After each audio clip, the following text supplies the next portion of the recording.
We are now in Chapter 9 of The Manipulated Mind by Denise Wynn, The Professional at Work. In Coercive Persuasion, Edgar Schein said, "There is a world of difference in the content of what is transmitted in religious orders, prisons, educational institutions, mental hospitals, and thought reform centers. But there are striking similarities in the manner in which influence occurs." This chapter looks at some of those similarities. The police. One of the famous cases in English criminal annals is that of the Christie murders. By the time Christie was convicted of murdering several people, another man had already been hanged for allegedly killing two of them. Timothy Evans' confession was completely fictitious, although it was made in all sincerity at the time. Since Evans' posthumous pardon from the crimes, it has become familiar to see items in national newspapers concerning the eliciting of confessions by police by means of pressure. One more recent example was the Confate case.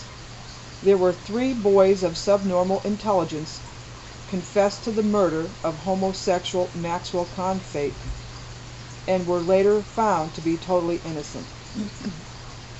How can anyone be pressured without physical torture into confessing to so serious a crime as murder, aside from those whose existential guilt or particular neuroses leads them to make unlikely confessions to the crime? Though there are those who will claim that some policemen force confessions that they know are untrue because they want their conviction. The Evans case, to be discussed shortly, shows that sometimes both parties can be equally deceived by events that overtake them. Sargent believes that if the right kind of stress is induced in the interview room, breakdown of the suspect is inevitable and confession elicited, whether it is true or not.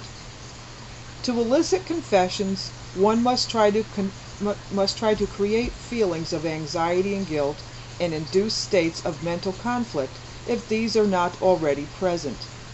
Even if the accused person is genuinely guilty, the normal functioning of his brain must be disturbed so that judgment becomes impaired. If possible, he must be made to feel a preference for punishment, especially if combined with a hope of salvation when it is over, rather than a continuation of the mental tension already present or now being induced by the examiner. Whenever guilty persons make voluntary confessions to the police against their better interests, thus earning sentences of imprisonment or death, and the evidence suggests that physical violence has not been used, it is interesting to inquire whether one or more of the 4 physiological methods have been used which were found by Pavlov to succeed in breaking down the resistance of animals. And that's from Battle for the Mind. The questions that need to be asked, he says, are whether the police examiners deliberately provoked anxiety, whether they prolonged the stress to a point where the man or woman couldn't function normally any longer and became increasingly suggestible as a result, whether the suspect was so confused by changing attitudes, changing examiners, and question upon question that he lost his orientation and was led to incriminate himself, and whether any additional measures were used to weaken the suspect physically, perhaps long hours of questioning, so that his system eventually had to succumb to the combined pressures on him. Ludovic Kennedy, a great believer in Timothy Evans' innocence, wrote 10 Rillington Place, published in 1961, in an effort to get his conviction investigated. He believes that Evans' treatment and experience in custody induced the emotions which Hinkle and Wolf found resulted from the treatment to which American POWs were subjected in Korea. The result in both cases was extreme suggestibility. Kennedy retells the Evans story, accenting the points along the way which seemed to indicate a brainwashing experience. Evans and his wife Beryl had been living in a house where Christie and his wife were also tenants.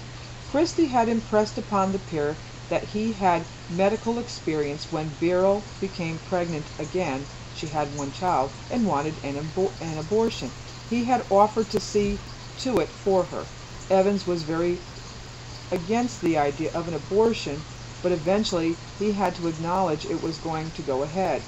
He even told Christie as he left for work on the fateful day that Beryl was ready for him.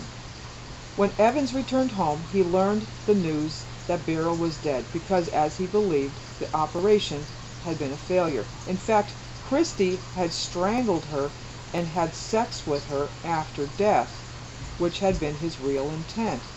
He helped Christie store the body out of sight, not wishing to get Christie or himself into trouble over an illegal abortion. Evans was of subnormal intelligence. It made sense to him when Christie advised him to leave the house and let him, Christie, arrange with some people he knew to look after Geraldine, the other child. Christie told Evans he would dump the body down the drain. In fact, he put it in the wash house, together with the body of the child, when he killed her too, expecting to bury both in the garden along with other corpses he had deposited there.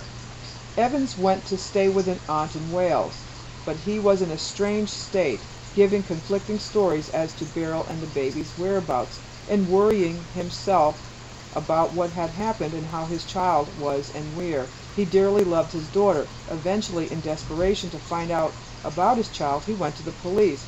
He had decided to tell them that his wife had died of an abortion and that he himself had stuffed the body down the drain. He didn't think that this would be seen as a crime. Kennedy points out that Evans was therefore already in a state of anxiety when he went to the police. In fact, it was to put an end to the intolerable anxiety that he went to them in the first place.